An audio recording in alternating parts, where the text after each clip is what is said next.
I didn't wake up right away. Age makes you cautious, as if you were a child again, living in a world where any sound could be a threat. The night was quiet, still, like water in an old bowl. The clock on the wall said 2 in the morning. No one comes at that time. No one should come. But the knock came again. Quiet, timid, barely perceptible. It's the knock of a person who doesn't believe they have the right to ask for help. I rose, carefully draped the warm gray scarf over my shoulders, the one I'd worn when I was young, and went to the door. But I didn't raise my hand right away. In old age, before opening a door, you always listen with your heart. It tells you what sounds don't.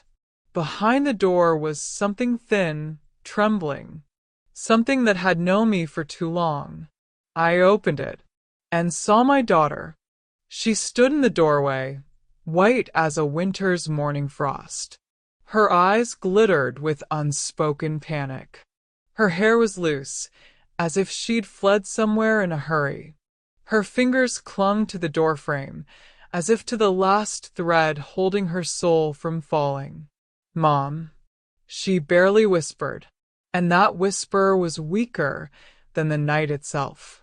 I grabbed her by the elbow, pulled her into the house, and closed the door, slowly, trying not to make any noise, as if the same anxiety that had brought her here had awakened within me.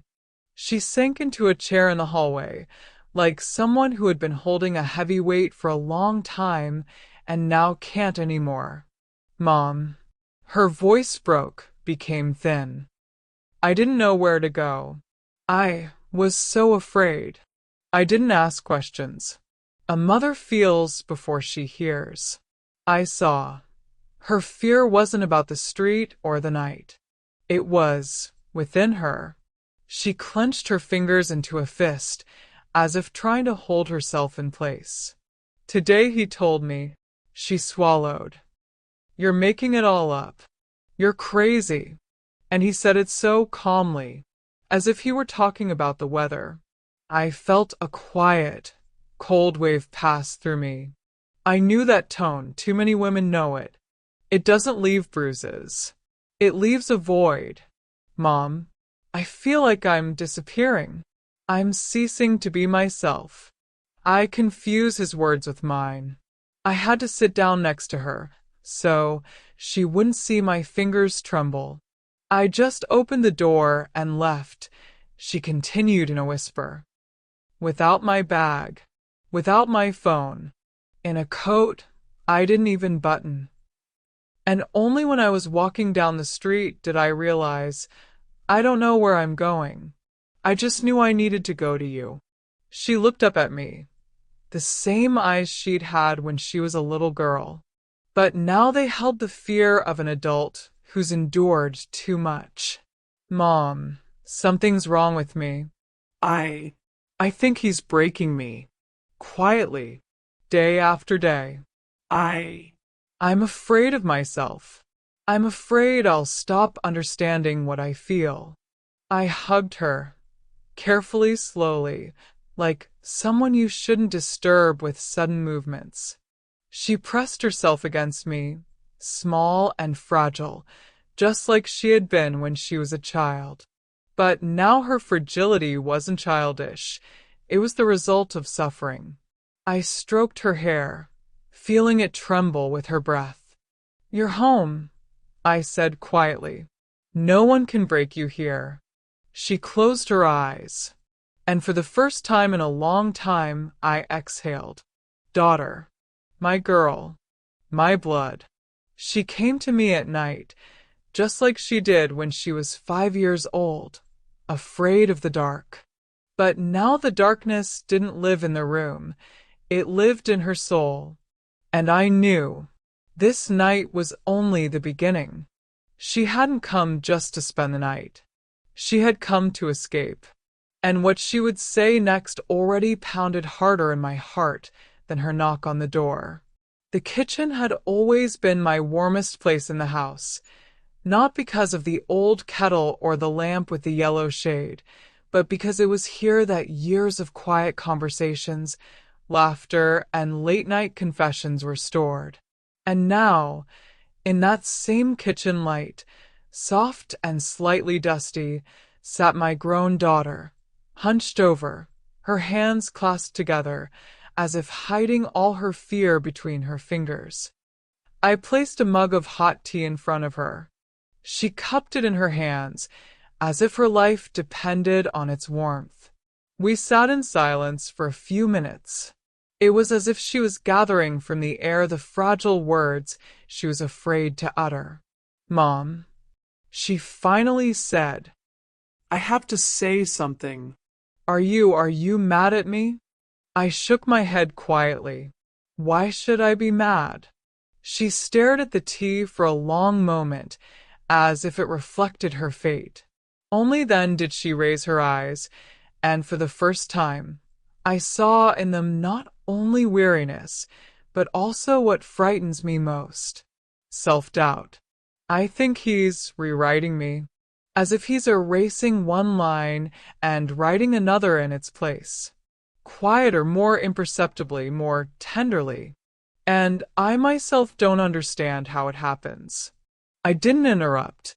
Sometimes a person needs their words to finally fall into the silence and lie there unbroken. She continued, "This evening I told him I wanted to spend the night at Mom's. Just spend the night, you know?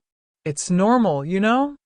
But he looked at me so calmly, and he said, "You're running again.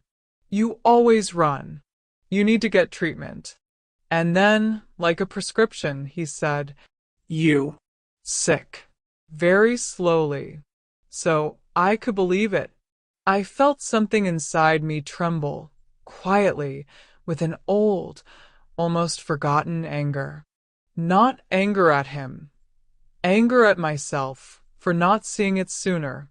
"I left," she said, wiping the corner of her eye with her palm. "I ran. But you know what's the worst part? As I ran, I wasn't thinking about him. I was thinking about what if he's right." I carefully took her hands, the way you would take something that could crumble with any movement. "When a person doubts themselves, that's bad," I said quietly. "But when another person does everything to make you doubt, that's dangerous. That's how they break your will." Very slowly, very skillfully, she sobbed, barely audibly, "Mom, and when he says I'm forgetful, that I distort everything, he can't be lying, can he? He's my husband."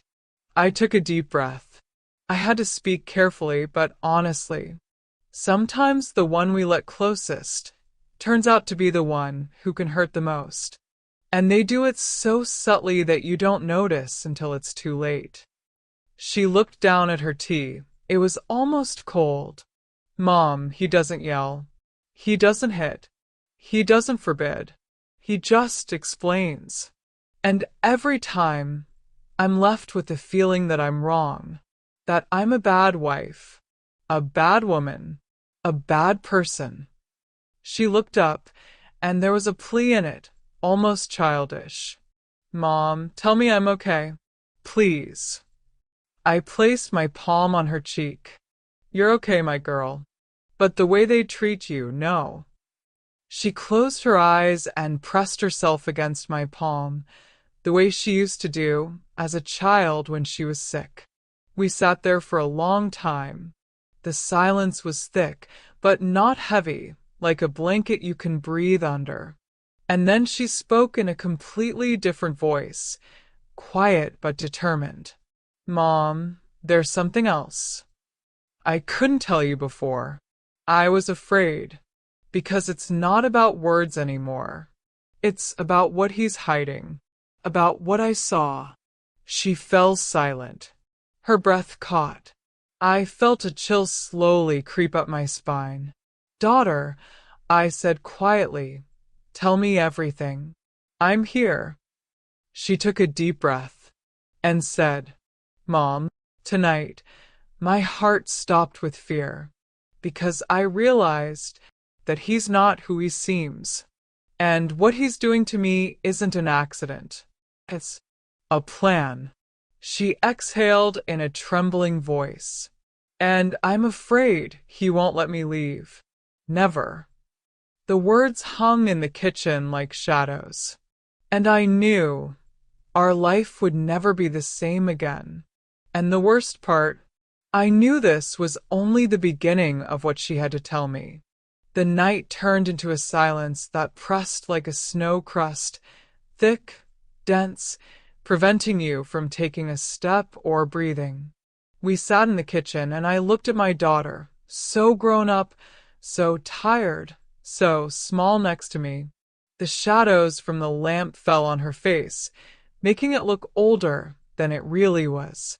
Too much anxiety for a woman her age. She took a long time to collect her thoughts, swallowing, fiddling with the sleeve of her sweater. I didn't rush her. I knew that if I pressed, the words would break. And now every word could decide her life. And finally she began. Mom, I've wanted to tell you for a long time, but I was afraid. At first I thought I could handle it myself, then that I was ashamed. And then I became afraid.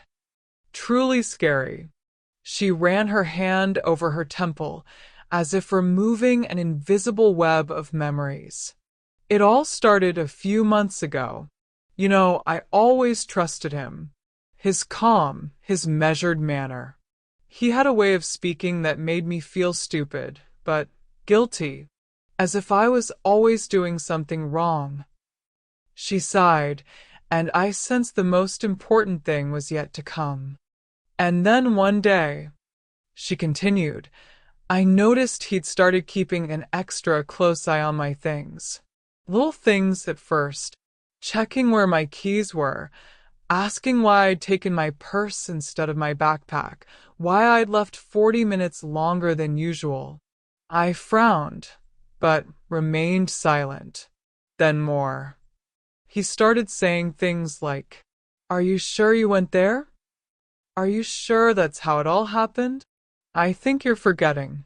At first it seemed like a joke, then it seemed like a sentence. She clasped her hands. And I started to believe it, started to doubt myself. I said very quietly, This isn't a joke. This is called. She raised her hand, stopping me. Mom, let me tell you myself, because I know what it is. I know now. She took a deep breath. This is gaslighting. Real. Slow. Subtle. Almost gentle. She smiled slightly, but there was so much pain in it that my eyes stung. You know, Mom, the worst thing is when they break you gently, without yelling, without harshness. He simply rewrote my reality. And I didn't notice how I stopped trusting myself. A light draft blew through the kitchen. The old house sighed. But that's not all, she said quietly. The most important thing is what I saw recently. What he was hiding, but didn't think I'd notice. She looked up at me, dark, almost desperate. Mom, he keeps a list. About me. Every day. Dates, times, words, what I said, in what tone, what I was thinking, that I forgot where I went. Comments. Doubting himself, good. Tired, opportune moment. Showing his temper, increased the pressure. It was like a cold shower hit me. Where did you see this? I asked quietly. On his computer. By accident. Although, I don't know what's accidental anymore in our lives. She ran her hand over her face. And there, Mom, there was a section that paralyzed me. It was called transition. She was shaking. I put my hand on her shoulder to give her at least some sense of grounding. What was inside? I asked, almost whispering. Nothing clear. Just hints. Notes. 60% ready. isolate from contact, create necessity, gradually sever ties with family. She fell silent, looking at me as if I'd disappeared, leaving only a silhouette in my place. Mom, her voice trembled, he was planning on getting me to stop calling you, so that I would stop coming to you, So that I. stop being myself. I felt the blood pounding in my temples, slowly, heavily, like the tread of an old heart. Daughter, I said, holding her gaze, you did the right thing by leaving. She shook her head. Mom, that's not all. I froze. He knows I'm visiting you today, And you know why? because he wanted me to come, because that's how the passage begins. The silence in the kitchen turned icy. She continued, barely audible. Mom, I'm afraid he'll come. Not to take me by force. No. He'll just talk, very calmly, and I will go, because he has a way of talking that makes me stop being myself. She buried her forehead in my shoulder. Mom, tell me you won't let me go, until I'm myself again. Tell me. I hugged her tightly, even though my hands were shaking. I won't give you up to anyone, I whispered. Not to a stranger, not to someone else's words, not to someone else's plans. You are my daughter, and you will stay here, as long as it takes, until you stop shaking. She began to cry, quietly, the way adults cry when they can no longer hold everything inside. And I felt, this night is just the beginning, and everything she told me is just the tip of what's yet to come. We barely slept that night, or rather, only my daughter slept, and then only in fits and starts, in those heavy lapses when the body forces the brain to shut down from exhaustion. And I sat in a chair by the kitchen window, covered with a blanket, so that only half my head was visible, like an old cat guarding her kittens. I listened to the house. Yes, the house. When you live alone for a long, long time, you begin to understand. Walls aren't just walls. They hold the breath of the past. They know how your husband walked in the evenings, the steps your child took, trying to sneak up on sweets, the slamming of the door when they hurried to school. And now, they were listening, because they sensed anxiety. My house has always been able to listen to anxiety. It was around 5 in the morning when I heard my daughter stir on the sofa, very quietly, like a startled bird. She wasn't sleeping. I could tell by her breathing. Mom, she whispered into the darkness. I'm here, my dear. She rose slowly, as if every muscle ached from the experience. Sorry I dragged you in. Sho. I just shook my head. Mothers don't get dragged in. Mothers accept. She lowered her eyes. He really might come. He doesn't make a scene. He doesn't slam doors. He just becomes very calm. Too calm. And this calm makes me lost. I walked over to her, sat down next to her, and patted her shoulder. He doesn't decide anything here. This house is mine. My walls. My word. She sighed, as if for the first time in a long time, she could allow herself to take a deep breath. Mom, I'm so afraid that you too, that he... Listen to me, I said, taking her hands. I'm old, but not weak. And most importantly, I know you. I can tell when there's truth in your eyes. And right now, there's no hysteria, no fantasy, no exaggeration in them. There's pain, and fatigue, and a plea for help. She closed her eyes, like someone who's finally heard the words they've waited too long to hear. When dawn broke, fog settled like a thick carpet over the street. The old trees beyond the fence seemed blurry, as if someone had painted them with watercolors and never let them dry. Mom, my daughter walked to the window. He always said fog was perfect weather, that it muffles reality. I shuddered. Her voice was too even to be calm. Did he often say things like that? She nodded. Yes. He loved silence and controlled it.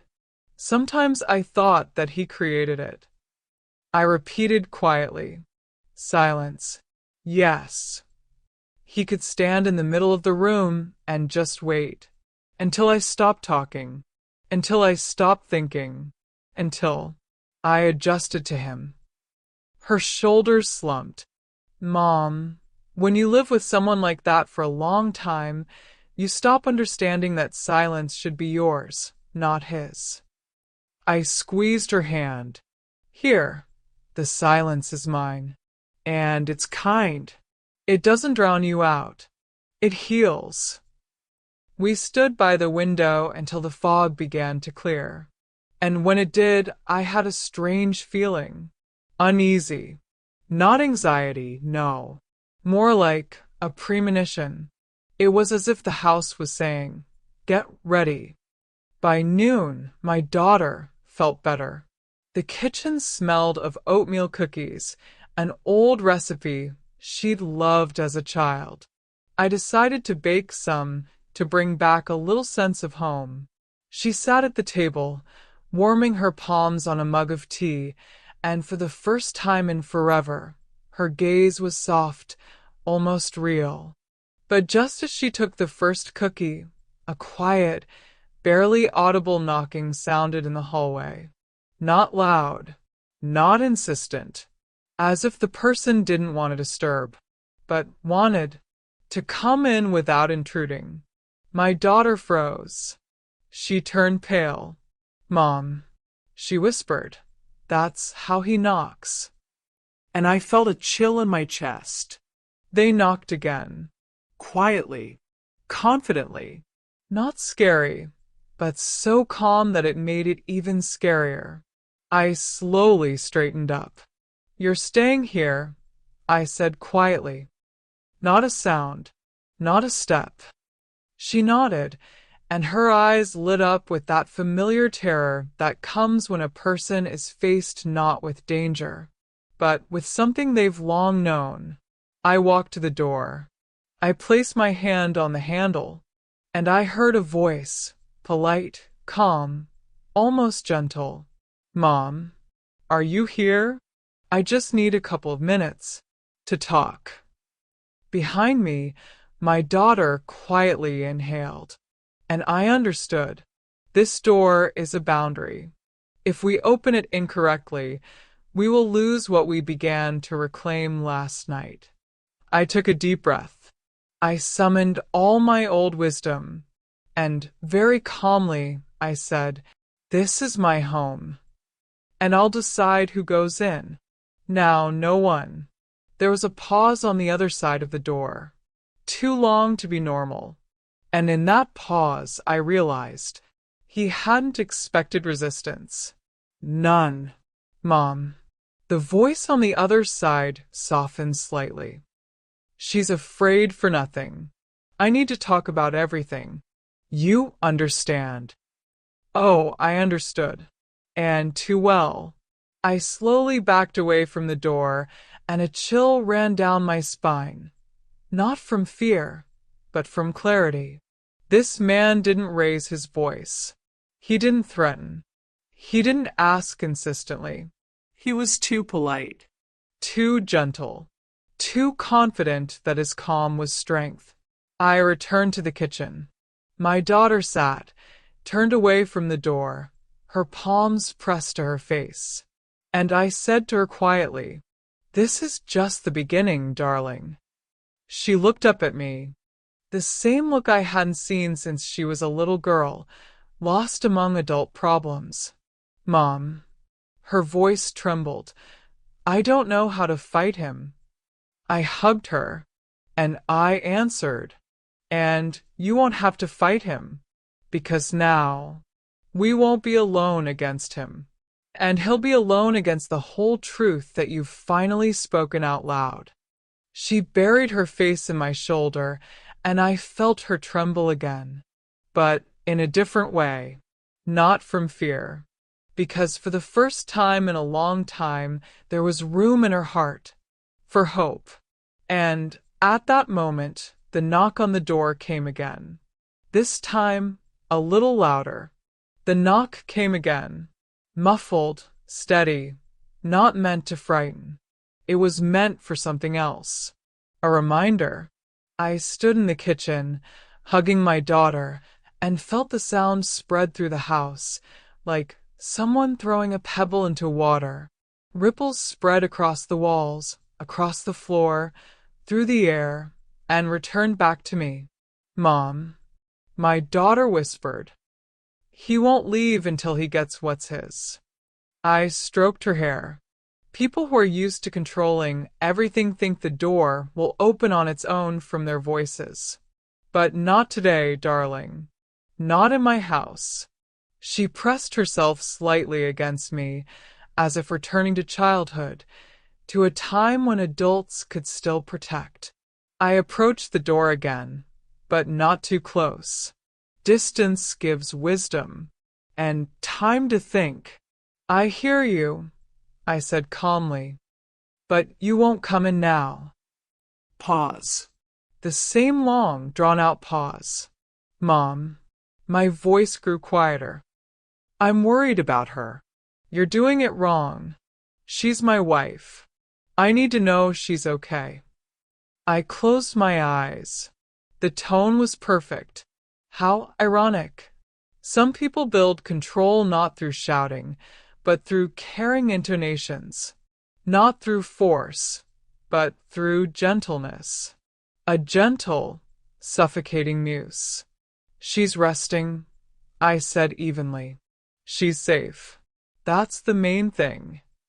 He exhaled quietly, but in that exhalation there was disappointment. Not anger, not fear, but as if his plan hadn't worked. The silence stretched on for several seconds. Okay, he said finally. I'll wait. We'll talk again later. The words were soft, but they sent a chill down my arms. Footsteps. Unhurried, calm, confident. A man who never fusses. And a barely audible sound, as if he ran his hand along the porch railing as he left. As if memorizing them. When the door went silent, the house seemed to exhale. Even the floor trembled slightly. Maybe I imagined it, but I felt it. I returned to the kitchen. My daughter sat in her chair, as if everything inside her was trying to shrink back into smallness, to hide, to disappear, to dissolve. He left. She asked, barely audible. For a while. I answered honestly. But people like that don't leave completely. They retreat and watch. My daughter covered her face with her hands. Mom, you don't understand his calm. It's worse than any screaming. He never slams the door, doesn't raise his voice. He just conquers with silence. I slowly sat down next to him. You know, dear, I said softly, I've lived my life among all kinds of people, and I realized one thing long ago. The scariest person isn't the one who screams. It's the one who believes everyone around him must submit to his silence. She looked up at me with tear-stained eyes. Mom, I lived next to him for so long that I stopped hearing myself. Do you understand? I nodded. You came to me yourself. So, there was a voice inside you. So quiet, so subtle, but yours. And he brought you here. She suddenly grabbed my hand so tightly, as if she were afraid I'd disappear. Mom, you can't imagine how scared I was to come here. I thought, if he saw where I was going, if our neighborhood was recognized, if he figured it out. I stroked her palm. You came to the right place. You chose a house that listens and doesn't oppress. We sat in silence for a long time. Sometimes silence is the best medicine, not the kind that's used against you, but the kind that heals. I peered into her profile. How exhausted she'd become. Her shoulders hunched, dry lips, eyes that don't look straight ahead, only down or to the side. That's how people look when they've been apart from themselves for a long time. Mom, she said quietly, without looking up, I'm pregnant. and the world stopped. But it didn't collapse. It didn't go dark. It didn't fall into the abyss. It just froze, like a house that understands that the words spoken within it will change everything. I very slowly placed my hand on her shoulder. My girl, I said, almost whispering. Why didn't you tell me before? She began to cry, but it wasn't hysterical. It was that quiet, adult cry, the kind that comes not from despair, but from relief. I was afraid Her voice broke. Sho. I squeezed her hands. You're already here. You're already safe. You're not alone anymore. She bit her lip. Mom, he didn't want a child. He said that I won't be what he needs. That I Couldn't cope. And I realized her trembling that night wasn't just fear for herself, but for that little one who doesn't even know the world yet, but is already in danger.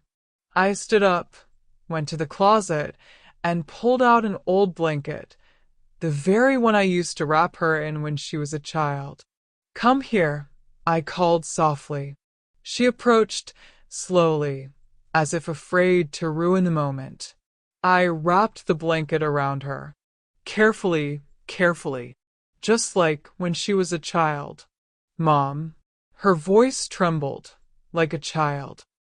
Can I stay with you for a while? I smiled. Home always waits for its children, no matter how much time has passed, and for the first time in many months, she allowed herself to embrace me completely, without fear, without looking back, without holding back. I gently stroked her back, and I thought, what happiness it is when a child, even an adult, still remembers the way home.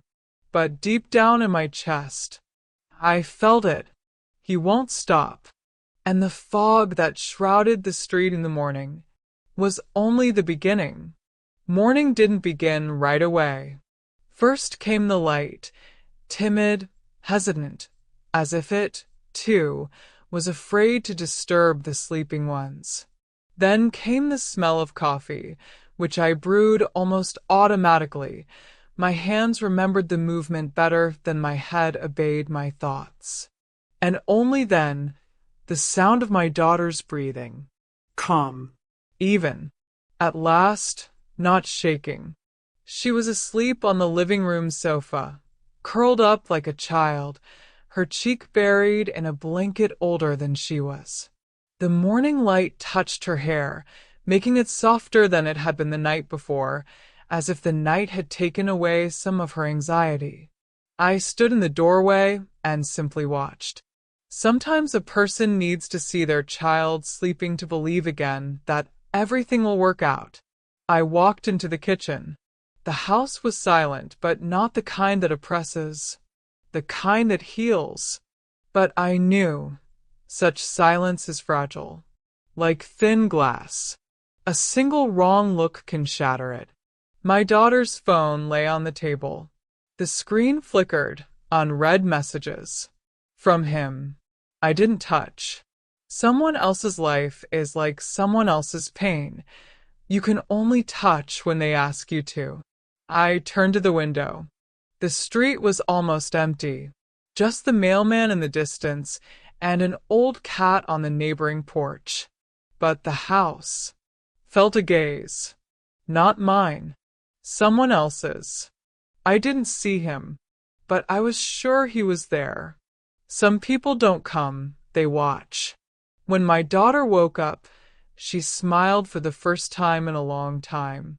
Quietly, weakly, but a real smile, not rehearsed. Mom, was I asleep? The way children sleep when they know their mother is nearby. She sighed. I dreamed that I was walking down a long hallway, and at the end there was a light, and I was afraid to go, and you were standing behind me, saying, "Go ahead, darling, I'll catch up with you." I sat down next to her. "I'll always catch up with you." She rubbed her face with her palms. Mom, "I have to tell you something else." And I felt it wasn't pain that was coming, but truth. Sometimes they're like, "I didn't just go to you," she said slowly, as if choosing each word. "I ran away." I nodded. "I realized that when I saw you at the door that night." "No, Mom." She looked up at me. "I didn't run away after an argument. And not because he yelled. He never yelled. That's the problem." My house seemed to freeze. "Then why?" I asked quietly. She ran her fingers over the bracelet I'd given her for her birthday, as if seeking support there. "He said that having a baby was his decision, that I should think again, that he won't make a mistake, and that," she gulped, "that my body isn't just mine anymore." and I, For the first time in many years, felt real anger. But I hid it deep. Anger rarely helps, while the calm of an elderly woman can calm a storm. "Darling, you don't have to belong to anyone but yourself." She began to cry.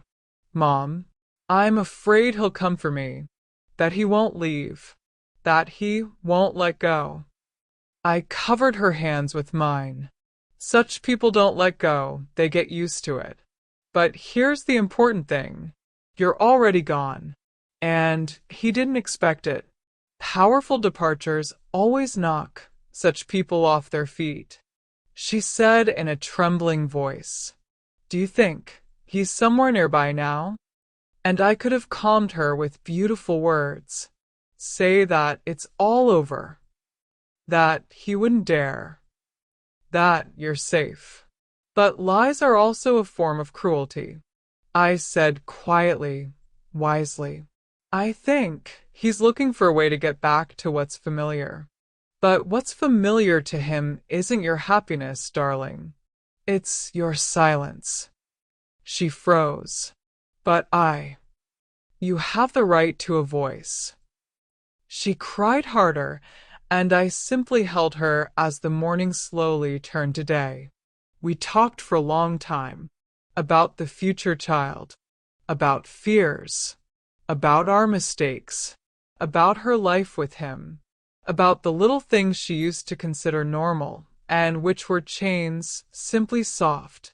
And the more she talked, the clearer the picture became. He didn't hit, humiliate, or yell. He did worse, he broke her with silence. And only now did I understand why the knock on the door at night was so terrible. He also spoke without words. "Mom," she said quietly toward evening, "I want to start over. In everything. life, child, Work. You are nearby. I smilede her. Then let's begin. We'll rebuild the house. We'll make a room. We'll find a crib. And you'll learn to breathe again." She smiled through her tears. "And will he leave me alone?" I looked out the window. Evening was slowly descending onto the street. The light was fading. The shadows were lengthening.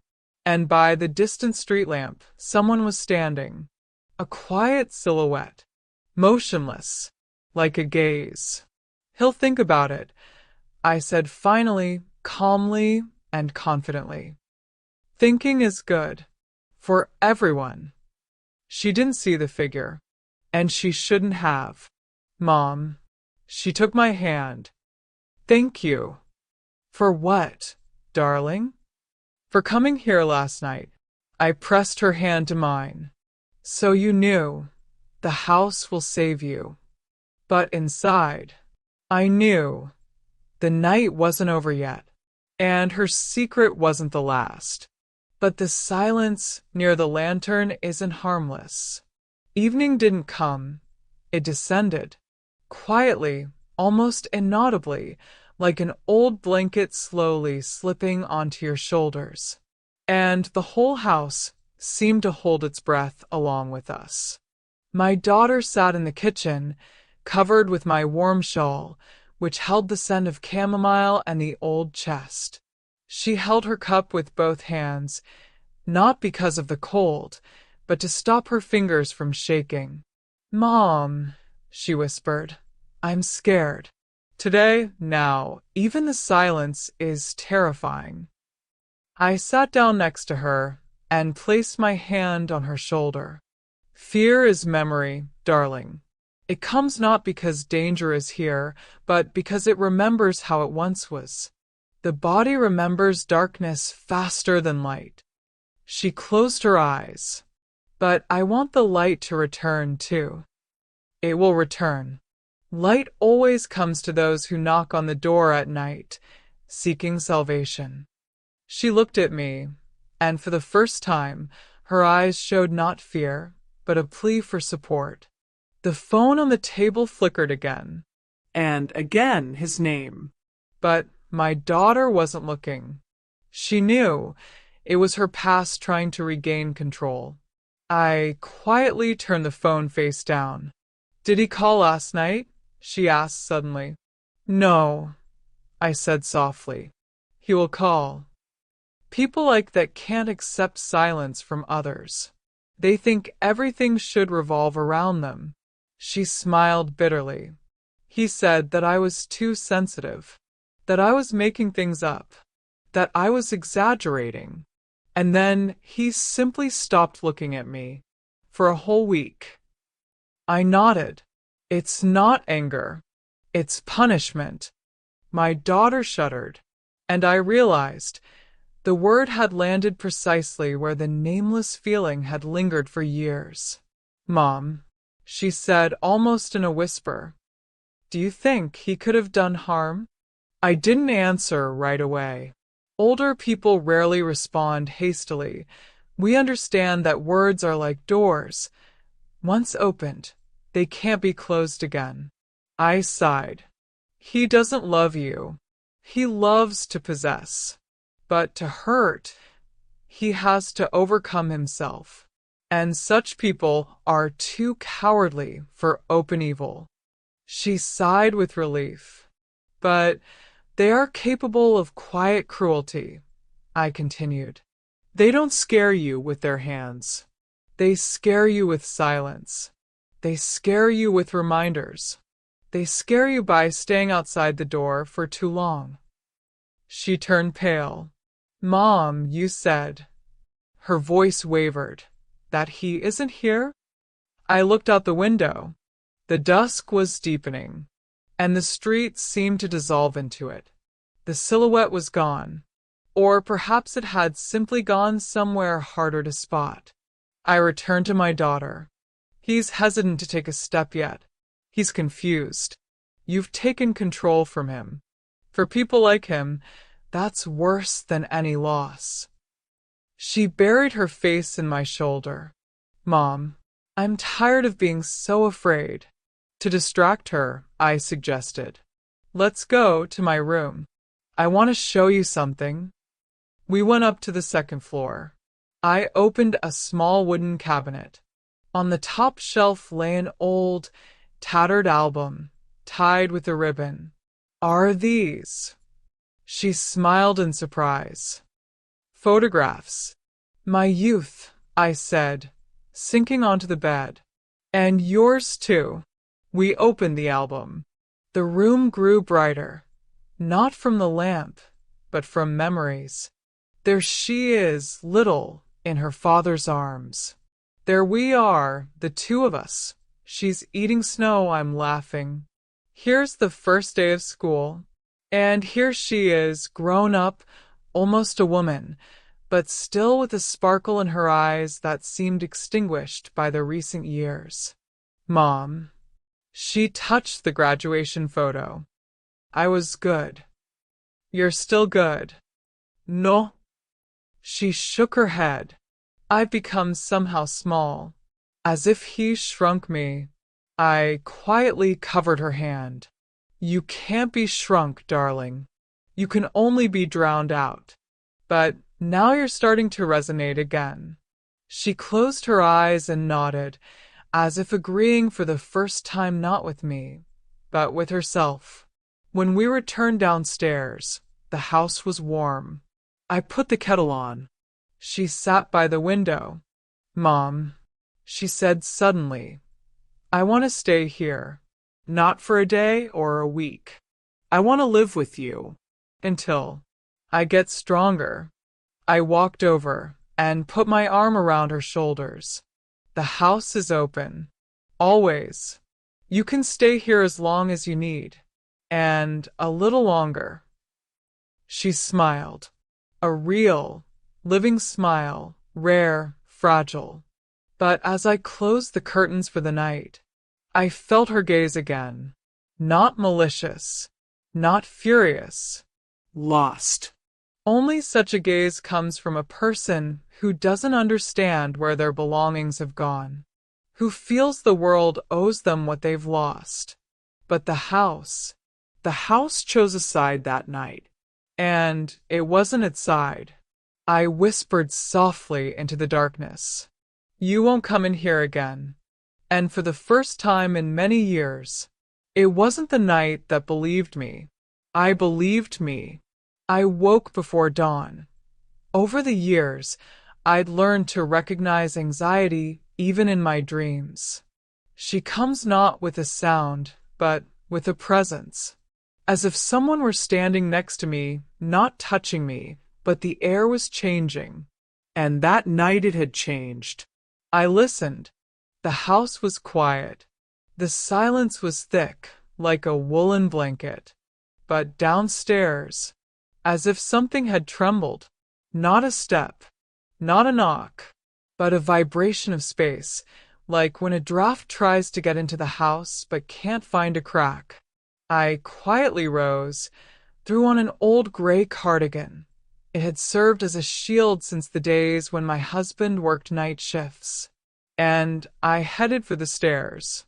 I stopped halfway. Mom, my daughter's whisper was weak, sleepy. Sleep, darling. Everything's fine, I answered as confidently as I could. But both she and I knew. All is well, a phrase used by people who have lived a long life. It doesn't mean calm, but that we are ready to protect. I went downstairs.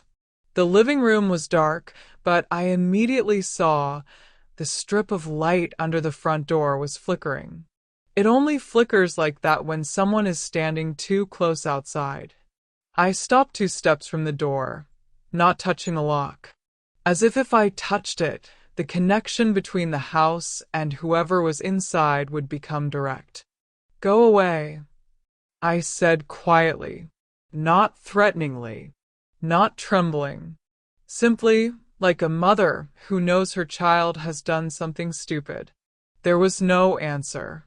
Only silence, heavy like unspoken words. I whispered again. You won't have control here. You won't have her fear. This house is not yours. The strip of light no longer flickered. He stood motionless. I felt my heart skip a beat, then another.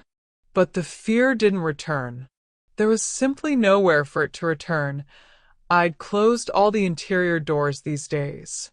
And then, behind the door, there came the softest sound, not a knock, not a footstep. Something like an exhalation. The exhalation of a person who's realized they've lost. I heard footsteps slowly receding along the snowy path. And only then did I allow myself to breathe a little deeper. When I got back upstairs, my daughter was sitting on the bed, the blanket pulled up to her chin. She asked in a trembling voice. He left, I said, sitting down next to her. But not because he was scared, because he reached his limit. And people who are used to going overboard don't know what to do when someone stands firm. She closed her eyes and buried her face in my shoulder. Mom, how did you become so strong? I smiled. Strong? No, darling. I've simply lived long enough to stop being afraid of those who think the world is theirs. She nodded, as if for the first time in her life, she'd heard something that didn't make her doubt herself. The next few days were strangely calm. Too calm. My daughter slept a lot. Sleep became a medicine for her that didn't work for a long time. She ate with almost no appetite, but I didn't rush her. Her body knows how to return. Sometimes I heard her quietly crying in the bathroom. Not sobbing, no. These were tears of relief. Such tears come only when the pain is already draining from the soul, like air from an old pillow. I made soups. I put chamomile tea on the table. Sometimes I would simply sit next to her, without saying a word. Her life in recent years had been so filled with tension that she needed to learn to trust silence again. Mom, I thought. She would sometimes say that if I left, he would find me. After all, he always did. People don't find those who have left, but those they hold in fear. I would reply, and your fear no longer lives here. She was surprised by this, like a child seeing her reflection for the first time after an illness. One morning, as I was watering the flowers by the window, the door creaked softly. My daughter stood in the doorway, already dressed, holding a small bag. Mom, she swallowed. I want to go to the city. For half a day. I need to understand that I can walk the streets without him. I looked at her for a long time. She was paler than usual, but a determination appeared in her eyes, weak, but real. Okay, I answered softly. But call me when you arrive, and when you leave, and when you come back. Mom, she smiled. I'm not a child. Today I'm a child, I said. Tomorrow I'm an adult. But today, I want to be close. She came over and hugged me tightly. And left. I waited by the window. The tea was getting cold. The clock ticked more slowly than usual. I tried not to think about what might happen. The older part of me understood. I needed to give her space. But a mother's heart never grows old. 2 hours later, the phone vibrated. Mom. Her voice was calm. I'm walking along the embankment. And I'm breathing. for the first time in months, I'm just breathing. I closed my eyes and felt my shoulders finally relax. But that evening, when she returned, there was a different light in her eyes, not just hope, and fear, too. That same, almost forgotten. Mom, she whispered barely audibly. He was there, on the embankment. He didn't come closer, just stood far away and watched. I flexed my fingers. I felt the tension again, like that first night. He didn't come closer, she said. He won't be able to, I answered quietly. But he'll be walking around for a while longer. This is how people behave who can't let go of their own power. She trembled again. I hugged her. Darling, he will become a shadow. And shadows disappear when a person moves toward the light. You've already stepped into the light. Now just move on. She pressed herself against me. And I felt at that moment she took a step, very small but the most important in her life. That night, we sat together by the fireplace. The fire crackled softly, like an old friend sharing stories. She told me everything about the years they spent together, about the little things that seemed trivial then, but now cut my heart, about the words he spoke, as if they weren't spoken, about the looks that were soft on the outside, but sharp on the inside. I listened silently. Sometimes I took her hand. Sometimes I simply nodded, so she knew I heard. When she finished, there was a long pause. Pauses like that only happen in homes where people have finally stopped being afraid to speak. And I said, "You didn't come home out of fear. You came back because hope grew within you. It's always quieter than fear, but it's stronger." She closed her eyes, and two quiet, almost transparent tears trickled from the corners. "I want to live, Mom." "You already do," I replied. And that night before we went to bed, I realized that her secret, the one that made me tremble in that very first moment when she stood in the doorway, wasn't about him. Her secret was that for many years she'd kept one thought to herself. Maybe I don't deserve better. And now, that thought died. I stroked her head as she fell asleep, and quietly, like an old woman, like a mother, I whispered, "Now you are free, darling. And the shadows, let them learn to live without you." And the house. For the first time in a long time, the house seemed completely alive, as if the walls had exhaled along with us. A few weeks passed. The house was once again living its normal life. I heard the floorboards creak in the morning, the kettle grumble like an old man before boiling, the wind gently caressing the kitchen shutters. But the main sound, the main miracle, was the way my daughter breathed. Before, her breath had been short, ragged, as if her lungs were afraid to take in too much air. But now it had become even long, like that of a person who has finally emerged from a dark hallway. Every evening, she sat by the fireplace with a cup of tea. Sometimes she was silent, sometimes she shared her thoughts, sometimes she laughed, quietly, carefully, as if she were learning all over again. And one day she said, "Mom, I think I'm starting to live the way I was meant to live all this time." And for the first time, there was no fear or weariness in her voice, only light. That day, when the miles had worn the last traces of winter, I walked out into the yard. The sun fell softly on the grass, as if afraid to disturb it. I sat down on a bench and allowed myself the luxury of thinking about the future. And suddenly the front door opened. My daughter came out, holding the car keys. "Mom," she said and smiled, "let's go into town? Just for a walk. Cafes. Shops. Just like before. Just like before. Before all this." I rose slowly. My joints weren't the same, but my heart at that moment felt light, like in my youth. We rode in silence, but the silence didn't oppress. It was pure, like the air after rain.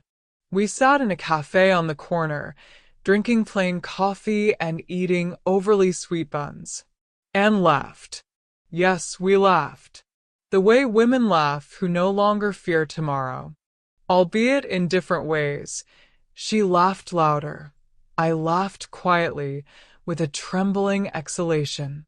As we were returning home, she suddenly said, "Mom, I thought this fear would live inside me forever."